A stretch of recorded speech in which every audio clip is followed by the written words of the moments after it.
in association with Kutumb app. अनेक ग्रुपों से पाइए छुटकारा, आपके संगठन का अपना ऐप कुटुंब ऐप।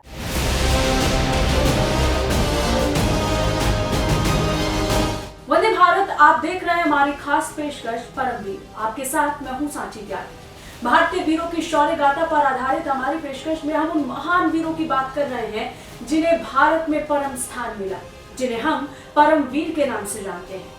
ऐसे ही एक परमवीर थे मेजर रामास्वामी परमेश्वरन, जिन्होंने श्रीलंका में महान ऑपरेशन पवन के जरिए अपनी भूमिका से श्रीलंका को वहां चल रहे सिविल वॉर से बाहर आने में एक मदद की थी, जिसके बाद मेजर रामास्वामी परमेश्वरन को मरणोपरांत परमवीर चक्र से सम्मानित किया गया। 70 का दशक था, श्रीलंका में लिट्टे अस्तित्व में आया और फिर जो हुआ उसकी कल्पना खुद श्रीलंका ने भी नहीं की थी। लिट्टे, जिसे अंग्रेजी में लिबरेशन टाइगर्स ऑफ तमिल इलम कहा जाता था, लिट्टे की मांग श्रीलंका से अलग एक आजाद तमिल देश बनाने की थी, जो इसके लिए हिंसक आंदोलन करने लगा। लिट्टे का आंदोलन 1983 तक बहुत भयानक हो गया। इसने जाफना में 13 श्रीलंकाई सैनिकों की हत्या कर दी, जिसके कारण हालात बेकाबू हो गए और श्रीलंका में गृह युद्ध शुरू हो गया। इस बीच भारत पर भी इसका प्रभाव पड़ने लगा। स्थिति खराब न हो, इसके लिए भारत श्रीलंका समझौता के तहत भारतीय सेना शांति और कानून व्यवस्था बहाल करने के लिए पहली बार श्रीलंका पहुंची।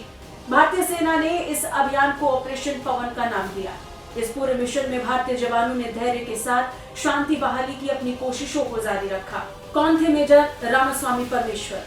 मेजर रामास्वामी परमेश्वरन 13 सितंबर 1946 को महाराष्ट्र में जन्मे थे। पिता का नाम के.एस. रामास्वामी था और मां का नाम Janaki. South Indian Education Society से हाई स्कूल की पढ़ाई की। 1968 में साइंस से ग्रेजुएशन के बाद परमेश्वरन ने खुद को सेना के लिए तैयार किया। 1971 में ऑफिसर्स ट्रेनिंग एकेडमी यानी OTA पहुंचने में सफल हुए। पास होने के बाद 16 जून 1972 को वो 15 महा रेजिमेंट में कमीशन हुए। परमेश्वरन ने 8 साल इस यूनिट में सेवा दी। इसके बाद वो 5 महार का हिस्सा बने। परमेश्वरन को उनके साथी प्यार और सम्मान के साथ उन्हें पेरी साहब कहकर बुलाया करते थे। खास बात यह भी है कि पेरी साहब शुरू से ही अपनी यूनिट में अनुशासन के लिए जाने जाते थे। बेहतरीन टीम वर्क करना उनके वर्क स्टाइल में शामिल था। पेरी साहब को जो भी जिम्मेदारी मिलती वो उसे बखूबी निभाते थे। मिजोरम और त्रिपुरा में युद्ध के दौरान उनका ये तरीका इसका सबसे बड़ा उदाहरण माना जाता है। लेकिन इससे भी बड़ा उदाहरण बना श्रीलंका में भारतीय सेना द्वारा चलाया गया ऑपरेशन पवन। 24 नवंबर 1987 को मेजर परमेश्वरन को एक जानकारी मिली। जाफना के उटुविल शहर के पास एक गांव में बड़ी मात्रा में हथियार और गोला बारूद लाए गए हैं। मेजर ने अपनी टीम के साथ उस घर को घेर लिया। तय हुआ कि 25 नवंबर को सर्च ऑपरेशन शुरू होगा। ऑपरेशन के शुरू होने से पहले ही दुश्मनों को इसकी खबर लग गई। दुश्मनों ने मेजर की टीम पर हमला शुरू कर दिया, जिसका जवाब मेजर की टीम ने देना शुरू किया। दुश्मनों को लगा वो जीत रहे हैं, लेकिन ऐसा नहीं था, क्योंकि सामने था महार 5 का शेर। परमेश्वरन अपनी टीम के साथ लगातार आगे बढ़ रहे थे। परमेश्वरन ने अपनी टीम को कवर करने के लिए कहा। जल्द ही हमला करने वाले विरोधी बचाव की स्थिति में पहुंच गए। मेजर की तेजी को विरोधी समझ पाते उससे पहले दुश्मनों का मनोबल टूटने लगा। तब बाकी सैनिकों को छोड़ विरोधियों ने एक साथ परमेश्वरन पर सीधा हमला करना शुरू कर दिया। मेजर इसका भी सामना करते रहे। तभी विरोधियों ने छुपकर परमेश्वरन पर हमला शुरू किया, जिसमें पहली गोली उनके हाथ में लगी।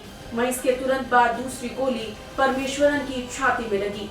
फिर भी मेजर और उनकी टीम डटी रही और 5 विरोधियों को मार गिराया। सीने पर गोली लगी, लेकिन फिर भी महार 5 का ये शेर दहाड़ता रहा, तब तक जब तक दुश्मन घुटने पर नहीं आ गया। वो अपनी आखिरी सांस तक लड़ते रहे और टीम वर्क के लिए जाने जाने वाले पेरी साहब अपने साथियों का हौसला बढ़ाते रहे और शहीद हो गए। बाद में उनकी वीरता के सम्मान में मरणोपरांत उन्हें परमवीर चक्र से सम्मानित भी किया गया। कैसी लगी ये शौर्य गाथा? कमेंट करके जरूर बताएं। बाकी रक्षा और विदेश मामलों से अपडेट रहने के लिए देखते रहिए भारत तक। जय हिंद।